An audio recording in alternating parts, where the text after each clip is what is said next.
Hi, friends. Welcome back. I'm Emily, And I'm Whitney. and you're listening to Cousins Talk Crime.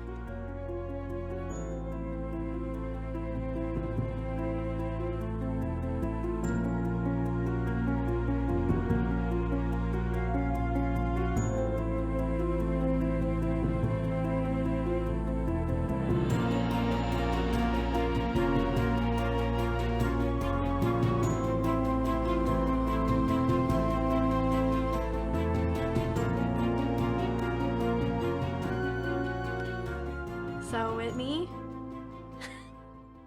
how do you feel after the first two episodes are? I thought they went really well. Yeah. I thought we did pretty good for our first time just rambling on. We did. We rambled on. I like that I've got a couple messages from people wanting us to cover cases. Yeah, So I that's have. exciting. Yeah, I have a list of ones that people have sent me, Yeah. and I saw a couple on TikTok today too that kind of Mm. sparked my interest. So, I've already Yeah. got a list.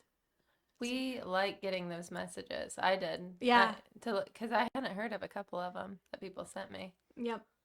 I was sitting and wondering, how do people find all these cases to go over? Mm-hmm. But yeah, you guys are helping me out. Yeah. So we covered Marina Bolter last episode. Yes. And from what I've heard from some people, that there's a lot of conspiracies around Oh, yeah.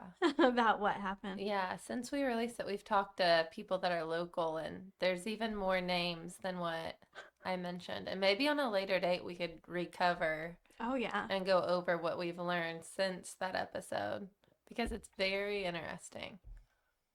It is. I was like, huh? Like, this person got on a podcast and said it was her husband that did it. But Yeah. someone else is like, no, I know for a fact it was this person. Yeah. I was like, huh? Yeah, we've had other people come forward saying that someone else is the one that gave the ride, Yeah. not the one that the ex claims it was her ex-husband. Yeah. So interesting. We are up for hearing any of the conspiracy theories Yes, that we come love with. to hear them. Yes. So bring them on. We're all for it. We'll go ahead and just dive into the next case. This next one is going to be a two-parter. There's no way I can get it all done in a decent amount of time to keep you guys listening. This one is really brutal. Oh no.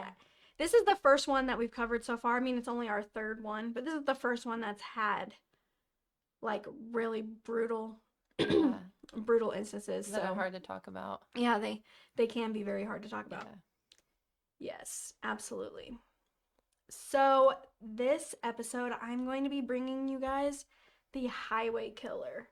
He's also known as the Interstate Killer, and his name is Larry Eiler.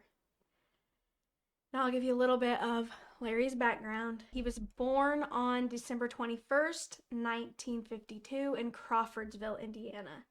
Now, Crawfordsville is it's like northwest of Indianapolis. It's kind of like a little suburb outside of Indianapolis. Yeah.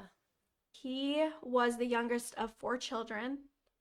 And from what I read, his father was known to be really abusive. So that wasn't good. Wasn't good for the home. And his parents did divorce in 1955 when Larry was just a baby. He would have been like a toddler. Him and his sister were left with babysitters and in foster care. And sometimes even his 2 older siblings were left to take care of him. This is not because Larry's mom wasn't a good mom. It's actually quite opposite. It's because in the 1950s, it was really hard for a single woman. I mean, today it's still hard for a single woman, but she had to work 3 jobs, and there was no way she could take care of her kids. Yeah. And when they were in foster care, she did make it a point to visit them all the time. She didn't lose touch with her kids at all. Now, kind of how I go back to it being hard for a single mom, she tried really hard to make a marriage last. So she had a little bit of a troubled love life.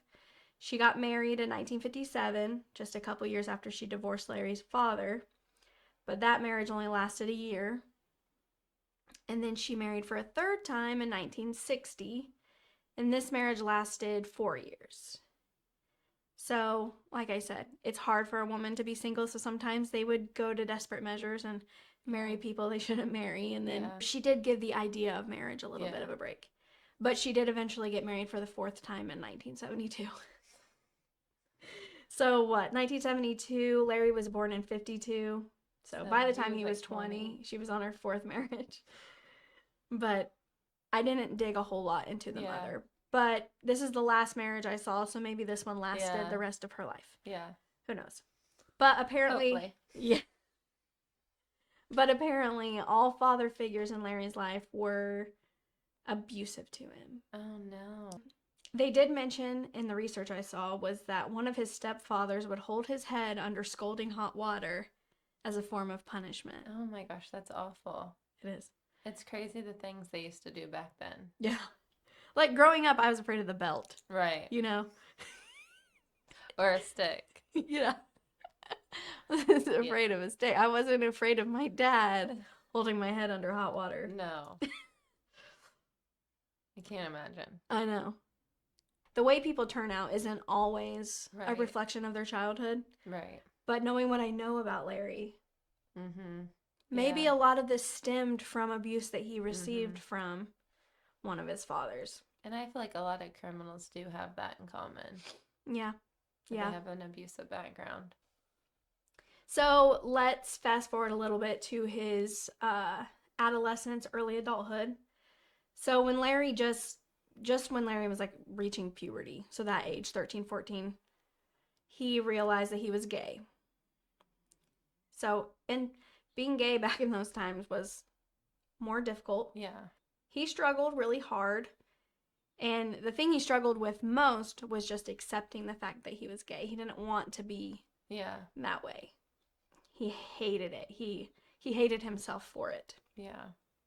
Which is really sad. It is really sad. Now, Larry did date girls in high school, and I think this was an attempt to try to convince himself. Yeah, because and I even think back then was like the years when we were talking about conversion therapy and stuff. So I feel like he thought maybe he was going to be able to. Yeah. But that's not how it works. No. Larry didn't graduate high school, but he did get his GED.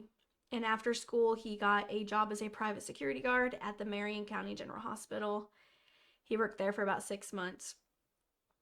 After that job, he got a job in a shoe store. And during this employment is when Larry would start familiarizing himself with the gay community of Indianapolis.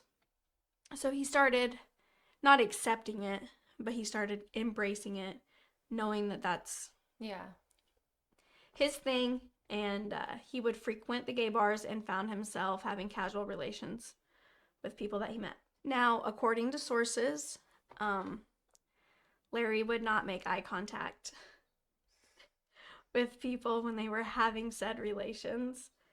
And he would shout words like bitch and whore. Oh my gosh. And I think from interviews, I think they assume that it was Larry trying to picture it being a woman, you know, using words like that. But poor guy, he had a lot of demons. Yeah, he seems like an angry person. Oh, he's an angry person. All right. So by the mid 1970s, Eiler was well known in the Indianapolis gay community, and from what I read, particularly well known amongst those with a leather fetish. So Larry had a lot of sexual fantasies that were a little rough around the edges. And Larry was a very good-looking guy. He was fit, he had a laid-back personality, so he had no trouble finding sexual partners. And his sexual partners would describe his habits as sadistic and violent. Oh, no. Yeah. Now, when he would bring, like I said, he didn't have any trouble bringing people home. Now, not all of them were into rough things like he was. So, from what I've read, he would inflict light knife wounds to the torso of people that were unwilling to engage in the kind of activities he wanted to engage in. So did they like turn him in, or? I don't think police in the gay community had a good relationship at this time. So I don't think that they thought they could. Yeah, probably even say anything. Yeah. Now, Larry had a condition which is called paraphilia. This is when a person has abnormal sexual desires, typically involving extreme or dangerous activities. Which is fine. You can have whatever. Right. Whatever floats your boat. Yeah, whatever floats your boat. You go right ahead. Just as long as the other person is consenting, that's all Right. that matters. And as long as you don't take stuff too far, you do what you want. Now, if you look up a picture of Larry Eiler, you will see a picture of him wearing a Marine Corps t-shirt. That's like the most infamous picture of him. You would think that he was in the military, but he was not. So I just want to point that out here. People are probably going to say I missed that or something in the story. No, he was not in the military. I think he just I think he liked to wear it to make him look more masculine and manly than he was, maybe. I don't know. During this time, Larry was living in Terre Haute with a 38-year-old man. He was a science teacher at Indiana State University. Oh my gosh. And this guy's name was Robert Little. Now, Robert will have a very significant part in Larry's story, so we will talk about Robert a lot. The two met when Eiler was studying at Indiana State University, and this was strictly a platonic relationship. And Eiler viewed Little as a quote-unquote father figure. Now, Eiler and Little, they both were gay, but they would frequent the gay scene together up in Indianapolis. And from what I've read, I'm not going to say he was or he wasn't, but apparently Little was very socially awkward, and he wasn't very good looking. So he had a really hard time finding people to go home with him and whatnot. So Larry, being the good friend that he is, he would lure guys in and say, hey, I'll get with you just as long as you also get with Robert. Oh, so he was really helping him out. Yeah, he was really... He was his wingman. A 2-for-1 deal. I'll have to ask your opinion later, but I don't know that these two are just friends. Right. Father figure. I don't know. It's weird. But we're going to next hit on Larry's very first kind of run-in with this. On August 3rd, 1978, Eiler picked up 19-year-old hitchhiker named Craig Long, and he picked him up on 7th Street in Terre Haute. 7th Street's it's a busy road. Popular, yeah. Yeah, it's a pretty popular road. If you're trying to go the back way, not back ways, but if you're trying to avoid 41. 41. Yeah, and all that traffic. Yeah, you're driving 7th Street. Shortly after Long entered Eiler's vehicle, he was presented with a proposition. Now, I never saw what this proposition was, so let your mind go crazy. Yeah. I don't know if he was asking him for sex, he was proposing drugs. I don't know what he was proposing. But Long was not in agreement with this at all, and he tried to leave Larry's truck. And Larry held a knife up against his chest and pretty much told him, you're not leaving. He took Long out to a rural part of Terre Haute. He ordered Long to undress, and then he handcuffed him and ordered him to get into the back of the truck. At this time, Larry was getting undressed, and Long decided he could flee. So he started running away. Oh, no. And then Eiler did eventually chase after him, and Craig was yelling not very nice words back at Eiler. And then Eiler stabbed him in the chest. But I didn't get this from the story. I don't know exactly how it happened. But after he stabbed him, Long was able to stumble to a nearby house asking for help. And then the craziest part of this whole story is, so, if I just committed this crime, I just stabbed a guy and he got away from me. Yeah. I'd be gone. Right. But I don't know if Eiler knew that this guy knew who he was. So he drives to the house that he's getting and he offered the cops the handcuff key for the handcuffs that Long was wearing. And he claimed that he stabbed Long accidentally. It was an accident. That's bizarre. Yeah, he ended up telling police that they were living out one of his sexual fantasies, and it got a little crazy, and he accidentally slipped and stabbed him. So, did he get away with that, or did he get charged with anything? He did get arrested and was taken into custody. Because the other guy's story was different, right? Oh, yeah. Absolutely. The other guy was not happy about it. Yeah. Now, a search of his vehicle recovered a hunting knife, a metal-tipped whip, a butcher knife, a set of handcuffs, tear gas, and a sword. A sword. A sword. Yeah, they found a sword. He was charged with aggravated battery and pled guilty. His bond was set at $10,000, which was raised by his friends. Anyway, so they raised the money to get him out. I don't know if his friends knew that he was into this type of sexual experience and they believed that it really was an accident. So they raised the money to get him out. I don't know. So he was released on August 23rd, 20 days after the incident.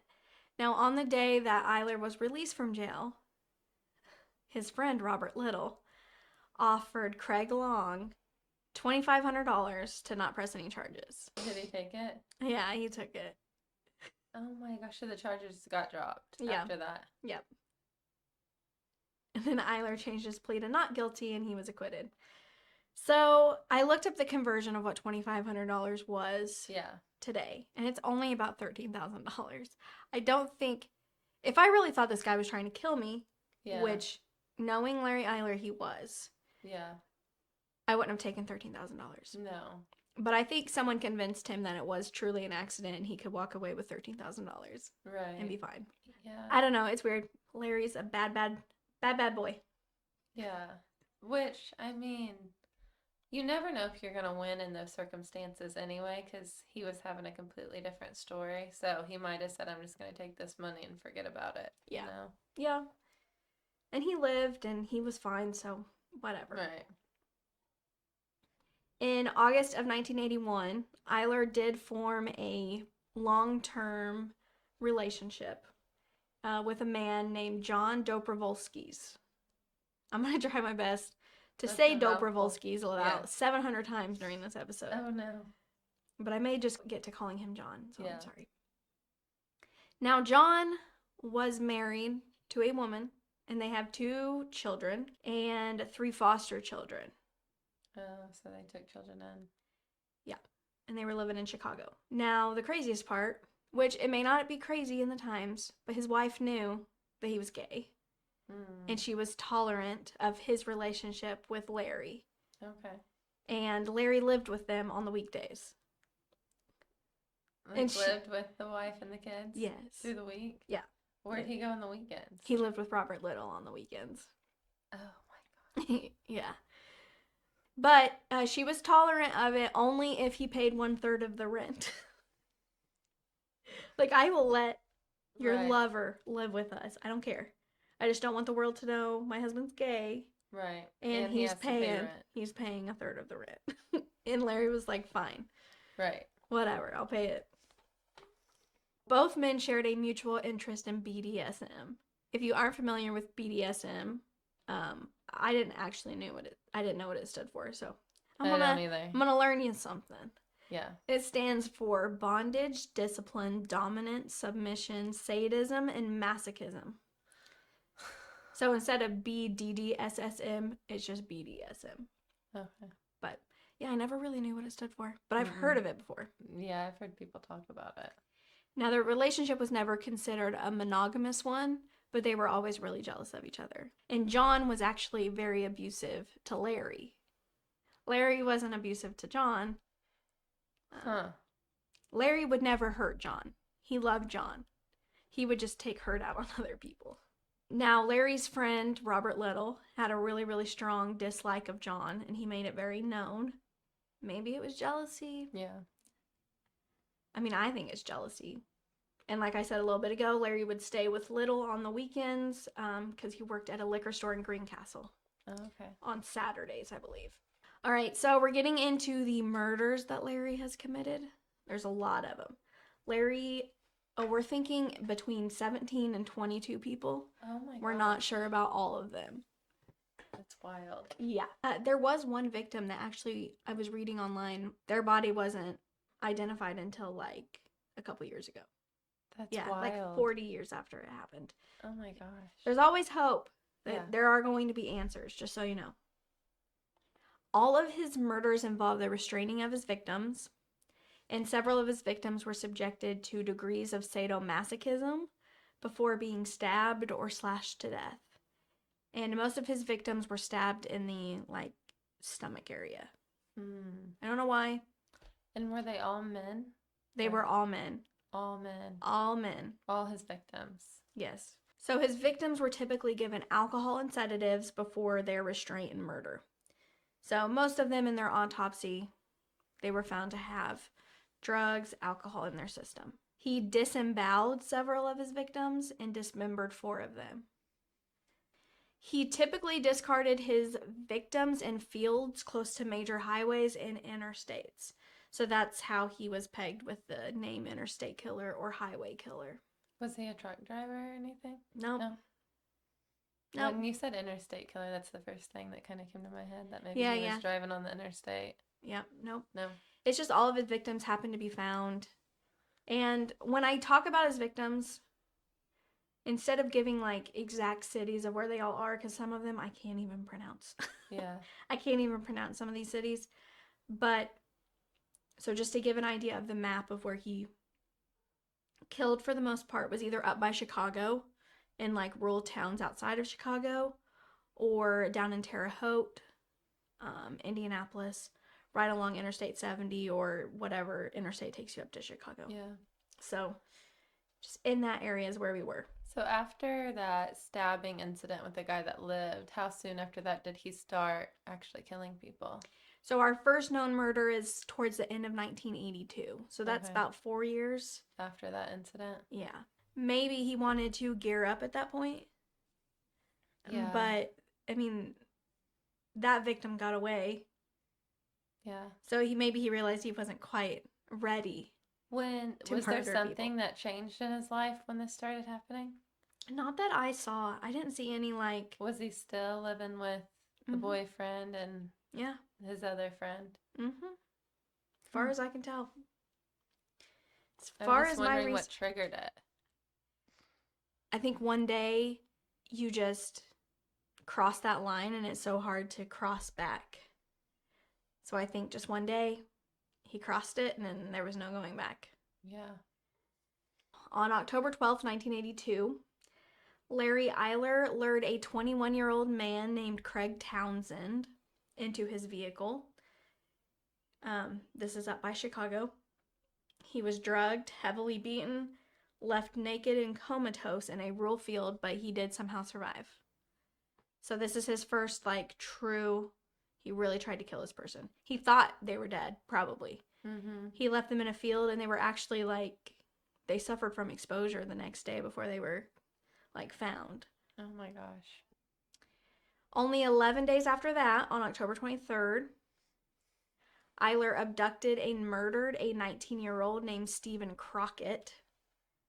Now, his body was found in a cornfield 12 hours after his murder, just south of Chicago. His autopsy stated that Crockett was beaten and then stabbed to death, and he had 32 stab wounds, and 4 of those were to his head. Did you say he was only 19? Yes, Stephen Crockett was 19. Most of his victims were late teens, early 20s. So young. Yeah. Now, 1 week later, on October 30th, 1982, a 26-year-old named Edgar Underkoffler disappeared from a town in Illinois, just a little further south of Chicago. His body was not discovered for about 6 months, and he was found near Danville, Illinois. In November of 1982, Eiler murdered a 25-year-old barman named John Johnson. His body was discovered a month later in a town in Indiana up by Chicago.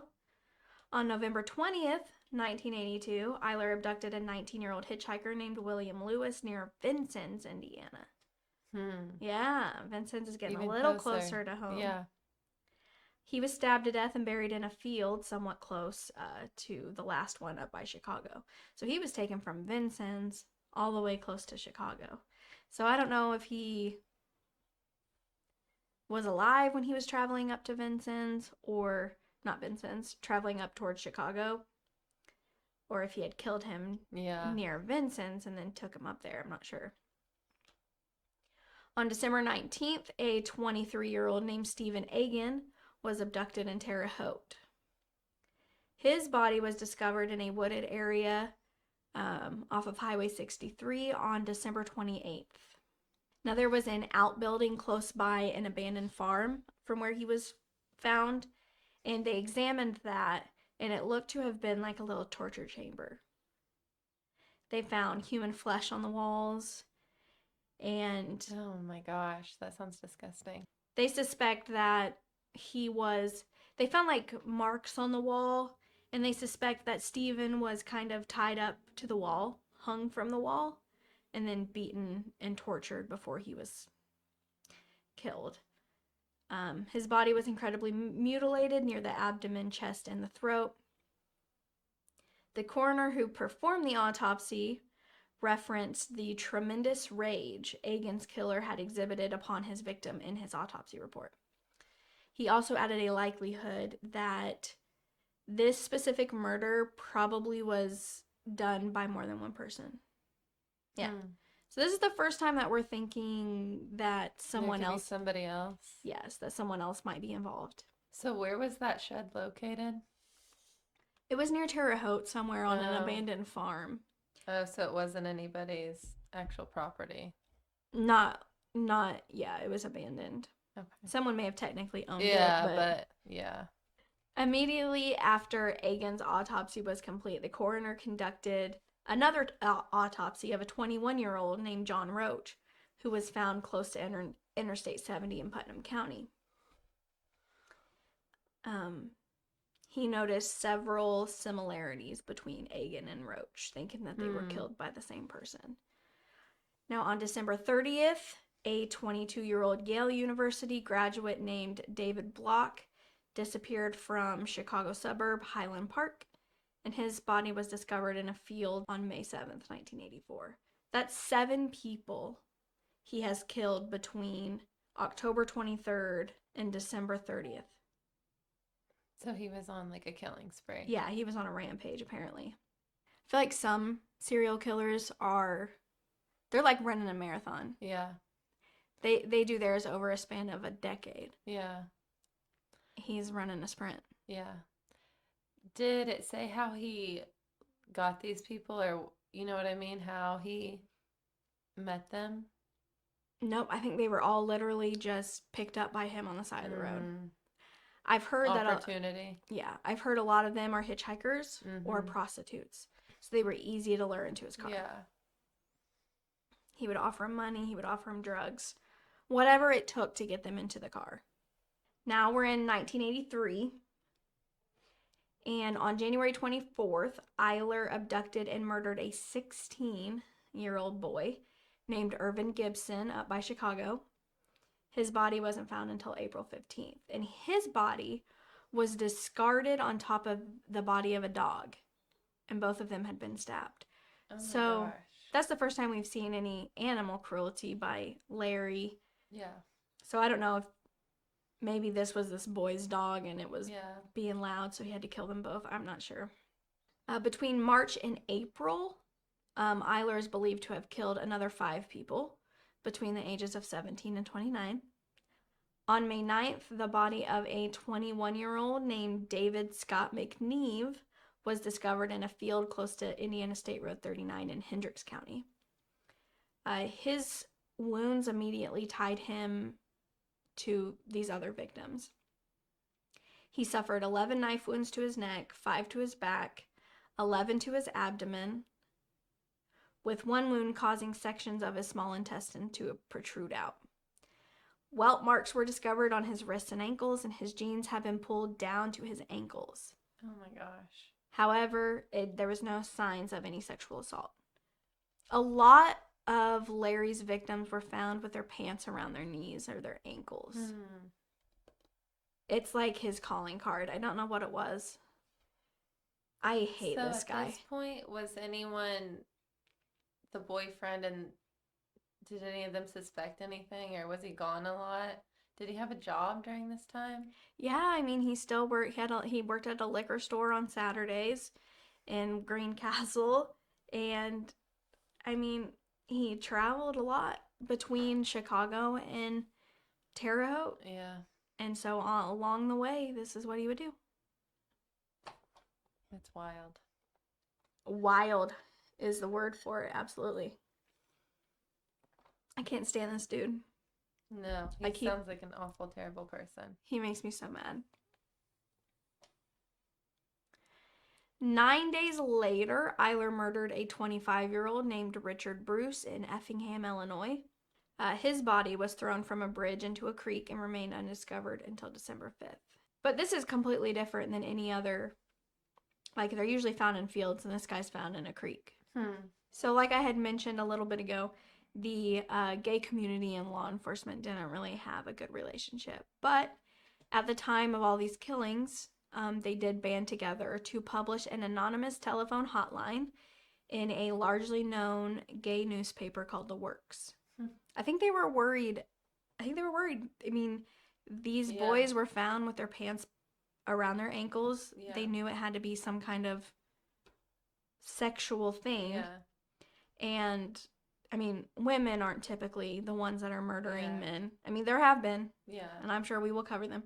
But I think they were scared that they were targeting gay men. So with assistance from the members of the gay community and one of the families of one of the murder victims, the editors of the newspaper offered a $1,500 reward for any information that was obtained, leading to the arrest and conviction of the killer. This did get a really big tip in. I'll get to that at some point, but it did get some good stuff in. At this point, were they connecting them to all? Yes. Yeah. By early spring of 1983, police in Indiana had tentatively linked several murders of young males in Indiana to the same perpetrator. A meeting was held by the Indiana State Police. 35 detectives from 4 jurisdictions where the murders had occurred came together to form a unified task force. And this unified task force was dedicated to the apprehension of this suspect. The 4 separate Indiana investigations were amalgamated into one, and this was called the Central Indiana Multi-Agency Investigation Team, the CIMAIT. Now, on the first day of the CIMAIT's existence, they contacted the FBI National Crime Information Center, describing the method of murder and the disposal of the bodies, hoping that they would put something out and anybody with any information or any cases like it would contact them. Now, it didn't take long at all for other agencies to reach out with connections. Investigators in Kentucky contacted them, reporting that a 29-year-old Lexington resident named Jay Reynolds had been discovered stabbed to death. A few days later, investigators in Chicago reported that the body of an 18-year-old named Jimmy Roberts had been found with 35 stab wounds to his body in Thorn Creek. Now, someone that stabbed someone this many times has so much pent-up rage in their body. Yeah. That's a lot of stab wounds. Yeah. Like, woo, this is an angry person. Yeah. They accepted that both of these victims were linked to the case. And so we get our real big hit on the anonymous tip line. On June 6th, a former lover of Eiler's named Thomas Henderson phoned the investigation team's hotline to voice his suspicions that Larry might be the killer that they're looking for. He explained that Larry had been charged with some sort of stabbing in 1978. So this would be the first kid that got away. Mm-hmm, that lived. That took the money and didn't. That took the money and ran. He did also say that Larry had a violent temper and had a liking for bondage. He did also add that Larry worked at a liquor store in Greencastle on Saturdays and lived in Terre Haute with an older man on the weekends. So they're understanding that he travels these roads. And Henderson also informed them that in May of 1982, Eiler had drugged a 14-year-old boy and abandoned him in the woods close to Greencastle. And they did determine that the boy was never molested or hurt in any way. And investigators theorized that Larry just gave this boy drugs to to see like what their effect was going to be for when he gave them to Yeah. his victims. So the investigators did conduct a background check on Larry, and they discovered that Henderson was being truthful about that 1978 incident with Craig Townsend. The handcuffing that he did on Townsend matched the same kind of handcuffing and binding that he did on these victims. So that kind of linked him as well to them. And like I said, Eiler was known to regularly travel these roads in Indianapolis, Terre Haute, and Chicago. And this information was considered sufficient to keep a little bit of an eye on Larry. Yeah. But they couldn't put him under full surveillance. So did they talk to him or anything at this point? I don't think they did. I don't remember seeing anything that they talked to him. I think they wanted to watch him. Yeah, to see what he was. They didn't really have, just someone calling in on a hotline wasn't enough Right. for them to really bring him in. And they didn't want to, I don't think they wanted to tip him off either. Yeah. Like, I don't want him to know that we're even considering Right. him as anything right now. So, at the request of the CIM-AIT, the FBI developed a psychological profile of the unknown killer. I feel like this might be kind of the same thing that they did for John Myers back Yeah. on Jill's case. They look at all of the evidence and everything that's done, and they come up with what this person would look like Yeah. and kind of their background. They predicted him to be a white male in his late 20s, early 30s, who worked in a menial profession and who presented a rough exterior, in part to his self-hatred of his sexual attraction to other males. The individual would project a macho image and seek the company and approval of other masculine males in order to feel a sense of belonging. So this is painting a good picture of Larry, of how he looks, and yeah, it's like describing him to a T. Almost perfectly. But it probably described a lot of men back then, but yeah, it is. As many of the victims had been athletic in stature, this profile also predicted the offender to be a very physically strong man. Yeah. And Larry he was a big guy. Yeah. He was fit. He was about 6'2". So, I mean, he was a big guy. So he definitely could have done this. All right, so now we're going to get into even more murders.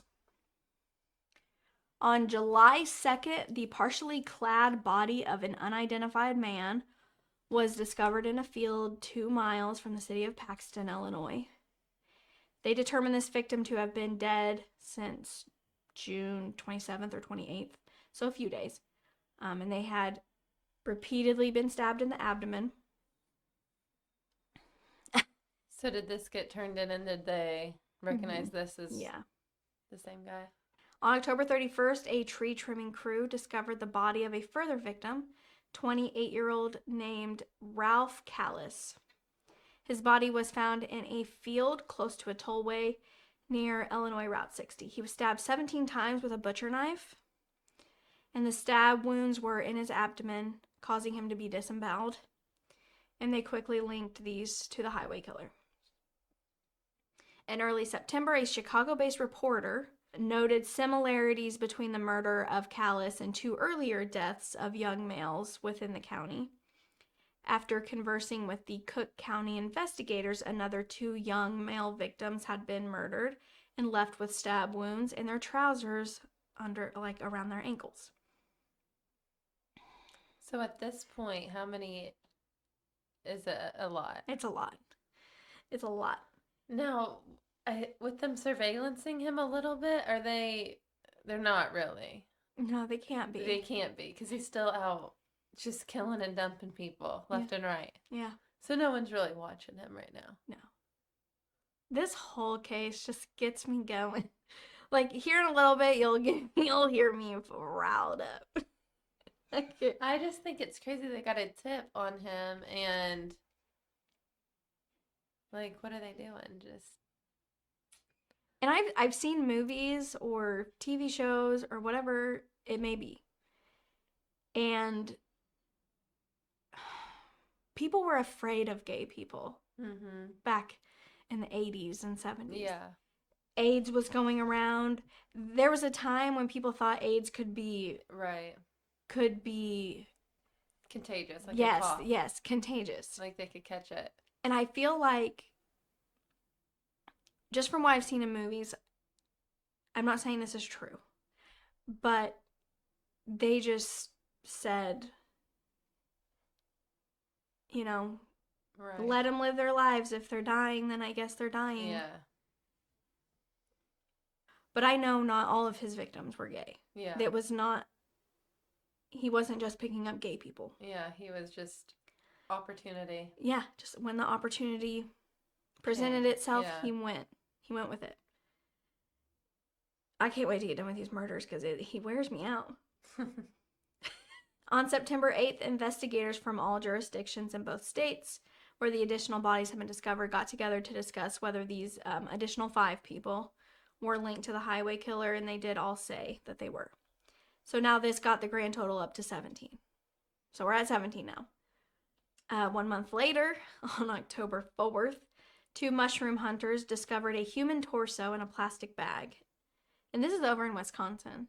So I don't think this is one that we're still 100% sure that this is Larry, but Yeah. they're very suspecting that this was Larry. I don't know if they could prove that he was in Wisconsin. Yeah.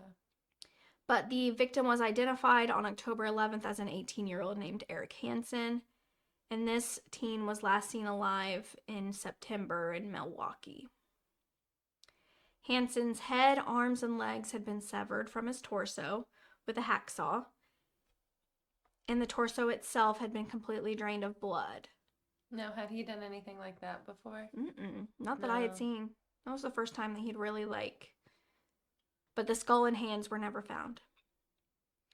On October 18th and 19th, the partially decomposed bodies of 4 other victims were discovered alongside an oak tree close to an abandoned farmhouse in Indiana. Each victim had been dead for several months. And all 4 had been partially buried with sections of each victim remaining exposed above the ground. Did they have stab wounds? Yeah. The police were suggesting that the killer got lazy, and that's why their bodies were only partially buried. But I think he did it on purpose. Someone that's killed as many people as Larry, he's not running out of juice. He's fine. Yeah. He did it on purpose. He wanted them to be found. Now, all 4 of them suffered more than 24 stab wounds, and the trousers of each victim were discovered around their ankles. Did they, when they did the autopsies, could they tell how long they'd been dead? They've been dead for several months. That's all they could say. 2 months later, on December 7th, a hunter discovered a partially buried skeleton of another victim in Hendricks County. This victim was identified as 17-year-old Richard Wayne, who had disappeared on March 20th. He was traveling from California to his home in Mount Pillier, Indiana. Should have just stayed in California, bud. Yeah. So, and they already said the other 4 were him. Did they rule this one as him as well? Yeah. Yeah. I hate this story. The body of a second victim was discovered beneath the remnants of a burned mobile home just a few feet away from where this kid was discovered.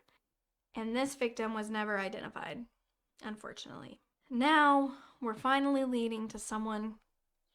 Connecting the dots. Yeah. So Larry had been on their radar, but they weren't ever able to say that he did this. Right. But on September 30th, 1983, Eiler was arrested for a routine traffic violation. He had been in the company of a young hitchhiker at the time. Oh my gosh. Both men were arrested and detained for questioning. Why did they arrest the hitchhiker? They arrested them because they assumed that this was a prostitute situation. Oh, okay. Now I'm thinking about this young guy. Did these cops just save him from getting murdered? Right. Was he on his way? More than likely. Yeah, was he on his way to get murdered? I would say more than likely. That saved his life. That traffic Holy stop. crap, yeah. Thank God. Like I said, Eiler was initially being detained for soliciting a young male for sexual purposes. And a sergeant named William Cothran, without Eiler's consent and before informing him he was under arrest, had searched his truck at the roadside and discovered 2 sections of nylon rope, and the truck was impounded. 2 investigators from the CIMAIT conducted a formal interview with Eiler. Remember, he was on this hotline. We're already having a little bit of suspicion with Larry. And this CIMAIT group, they want to talk to him immediately. Now, Eiler was very, very cooperative with them. He would talk about anything with them. He was very confident, I didn't do this. I mean, I haven't done anything, so I'm going to talk to you. But when they tried to bring up his sexuality, Eiler wouldn't talk about that. That's where he drew the line, was talking about his sexuality.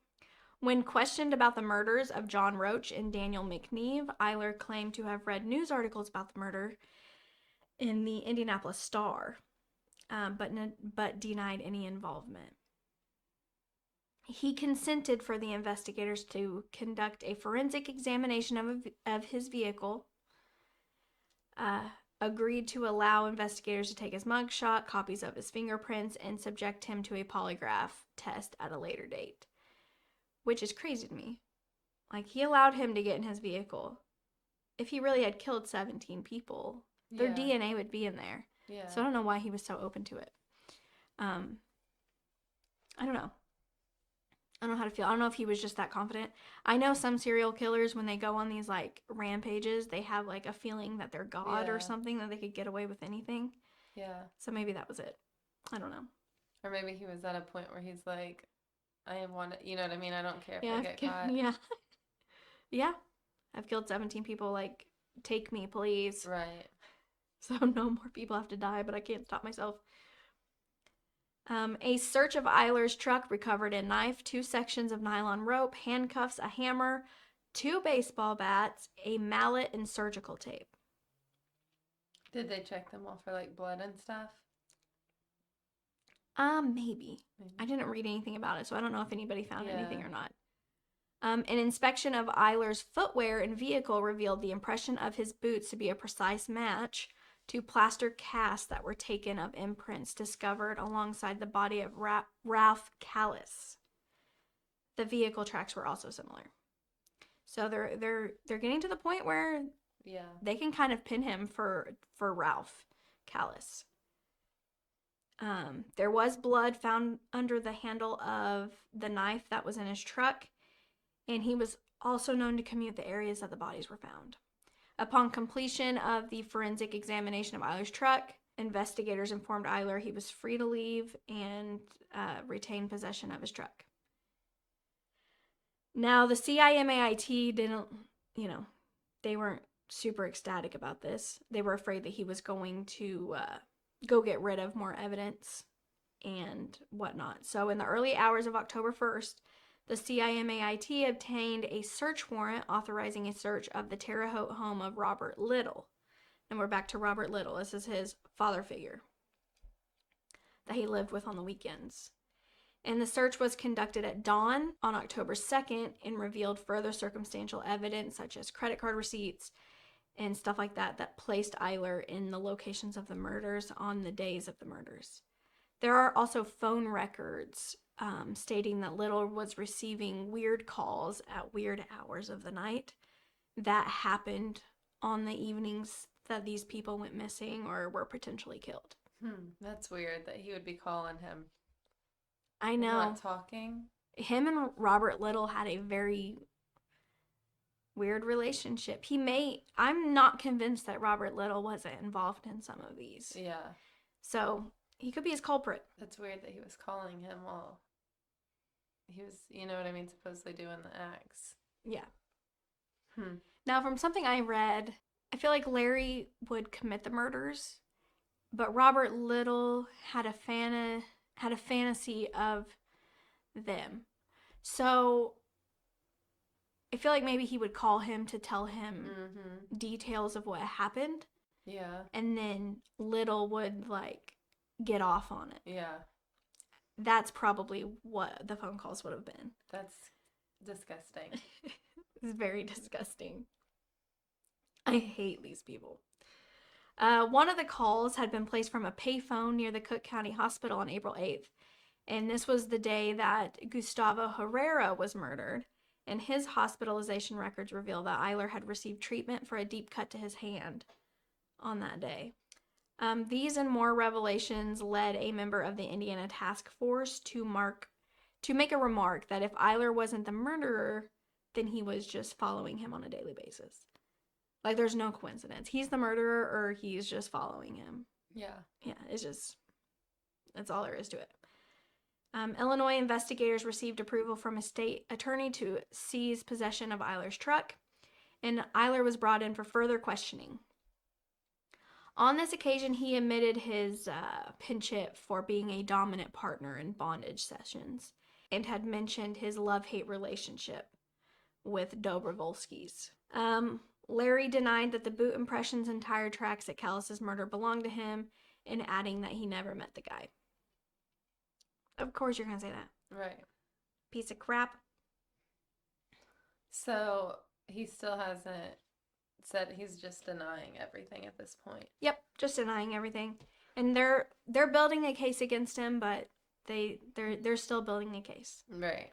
Shortly after his release from custody on October 4th, Eiler requested legal representation. His lawyer did file a civil suit against the Lake County Sheriff's Police and the Indiana State Police, citing that the harassment of his client and that they violated his 14th Amendment and civil rights by involving him in their collective investigation with insufficient evidence. So, like them checking his car and stuff, that wasn't right. And the suit sought $250,000 in damages against 11 named officers. On October 6th, the boot and tire imprints recovered from the scene at Ralph Callis's murder was sent to the headquarters of the FBI, and it was confirmed that they were a precise match, including distinctive areas of wear and damage on the boots. They also found blood stains on the shoes, and the tires were a quote-unquote perfect match. So they have placed him specifically at the scene of Ralph Callis's murder. So are they finding any evidence in the truck or I don't think so. DNA? Nothing. I don't think so, because I didn't read anything about anything like that. That's bizarre. Yeah. He's a good cleaner, apparently. Yeah, that's weird to me. Or you would think there was evidence that it's been cleaned. You know, like there's nothing, like someone's wiped and cleaned. There's no prints, you know? Mm-hmm. I feel like we're also getting, I'm not going to say this about every victim, but a lot of the victims were hitchhikers. Yeah. And prostitutes. Mm-hmm. They may not have come from a great family. Yeah. If they came from a great family that was pushing at things, you know, it's possible that things might have been different. But, and I'm not going to say that about all of the families, because some of these families were very involved in the investigation and very much loved their person. On October 27th, the investigators on the CIMAIT held a meeting to determine whether there was sufficient evidence to charge Eiler with murder, and they all agreed that there was. So the next day, investigators got a warrant permitting them to take Eiler's hair and blood samples for further investigation, and this warrant was served on the same day as the hearing for the civil suit. So Eiler was formally charged with murder of Callis, and that's it. We don't have anybody else. Even though we've linked all these other crimes together, they can only charge him with the murder of Callis. The crime of that one. Yeah. And he was charged on October 29th. His bond was set at $1 million. It's a lot of money. A lot of money. Yeah. His trial was set for December 19th. He did protest his innocence and claimed this hurt his reputation amongst his family and friends. Okay. No one cares. Right. No one cares. I'm sorry. And that if he had actually committed these crimes, there would be real evidence. He's not thinking that the boot impressions and the tire marks are real evidence. Yeah. He's thinking just because he cleaned his truck really well, that there's not any real evidence. But in his defense, they don't got much at the moment. No, they sound don't. Like. They don't. I mean, they still to have more. All those murders and only can tie him to one. It's kind of crazy. I know. Like when he's you're good at covering it up. 35 times. I mean, I don't know. It sounds chaotic to be so clean. Yeah, I know. He was good at it. On November 1st, Lake County investigators obtained a search warrant to conduct a second search of Robert Little's home. They were hoping to find like t-shirts and wallets because none of them were found with t-shirts and all of their wallets were missing. So they were hoping to find these things at Robert Little's home. I didn't know that. So none of them had t-shirts on. No. No form of identification either. No. Where are all these IDs? Because you know he's keeping them somewhere. I know they're somewhere. I don't think they've ever been found. Ever. Like to this day, I don't think they have. But spoiler alert, they didn't find anything at Robert Little's home when it came to the t-shirts and the wallets. The only thing that they found at Robert Little's home was a key that was identical to a key that was found near one of the victims. And this key was to the door of an office Eiler had worked at in 1982. So an identical key. So we got something holding him there. At this point, Eiler fired his lawyer and got a new one. David Shippers is his new lawyer. And Shippers forbid Eiler from giving any interviews to the media. Which I didn't see. I couldn't find any. Because media was kind of like finding video of stuff like that from back then is hard. Yeah. But apparently he must have been talking to people. Yeah. I think he was very cocky. Like, I've killed 17 people and you guys can barely get enough evidence for one of them. Yeah. You know, I'm untouchable. So I'll talk to whoever I want. Well, his lawyer's like, no, you're not. Yeah. We're trying to get you off here. So following a lengthy hearing in December of 1983, the Lake County Judge William Block ruled that although Eiler's initial arrest for the traffic violation had been legally valid, his subsequent detainment, during which evidence was recovered by Indiana police and now presented before him, had been obtained without probable cause. And his detention had been illegal. This makes me so mad. Like, serial killers shouldn't have rights. I'm sorry. If you can put someone at the scene of a crime, whether the evidence was obtained legally, if you can put them at the scene of a crime, of a murder that we know is linked to 16 other murders, how can we not use it? Yeah, and being the opposite, I mean, I feel like there's a process for a reason, you know, like innocent people probably wouldn't want to be detained and have all their stuff gone through just because I feel like police can sometimes, you know what I mean, use that to, but they should have went about it. Yeah, it was a legal way. Yeah, it was went about wrong. Yeah. So now, like, what happened since the judge ruled in his favor on that? Oh gosh, he hits the streets.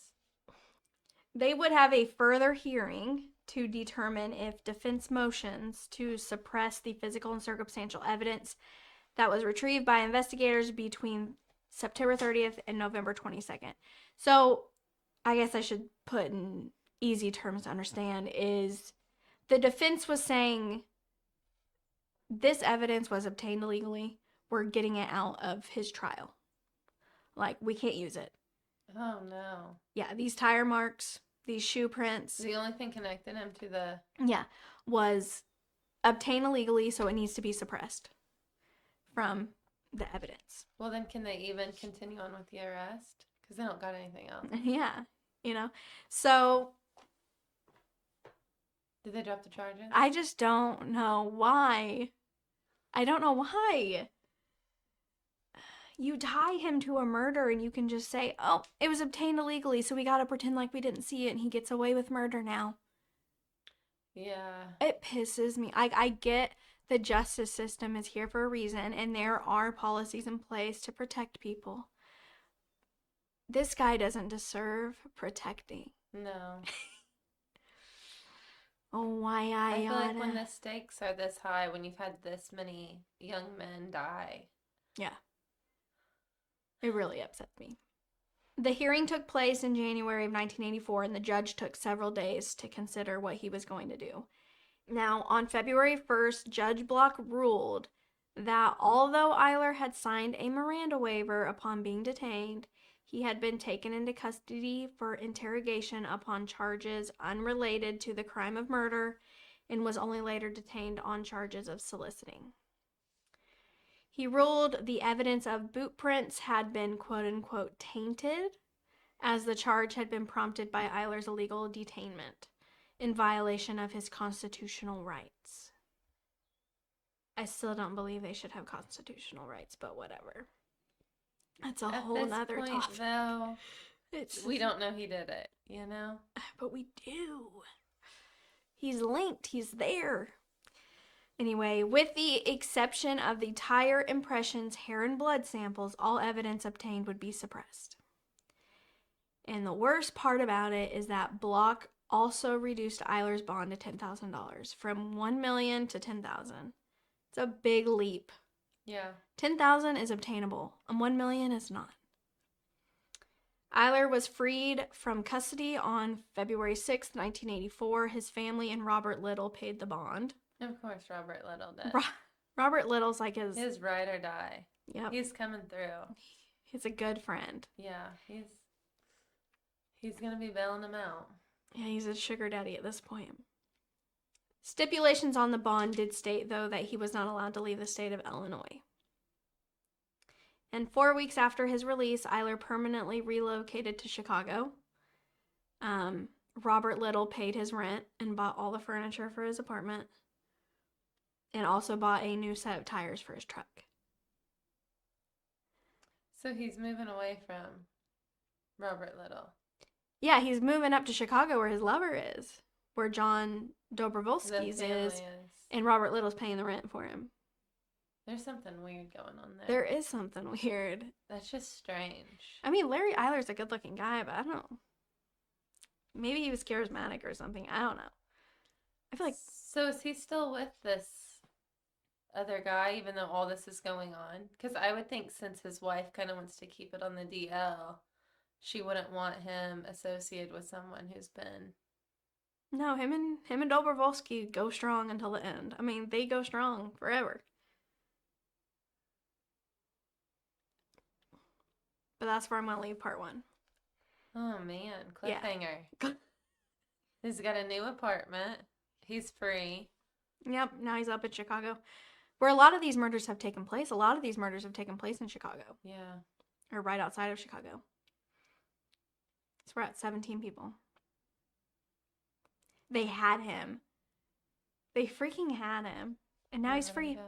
Yeah. Because of the Constitution. Because people have rights. Freaking America. But yeah, that one's like, I can't stand this guy, and I can't wait to finish it off. But yeah, I felt like that was enough. Yeah, that was a lot of information in one. Yeah. So yep, this is where I'm going to leave part 1. Okay. Yep. Don't spoil it for yourself. Come back next week for the end of this story. We won't go any further than another part, but the end is a good one. So this is our first 2-parter. I'm excited to see what happens next. Yeah, he's ready to put this man away. But thank you so much for listening. Like I said, next week we're going to be bringing you part 2. Yes. And have a good one, and we'll see you then. Bye.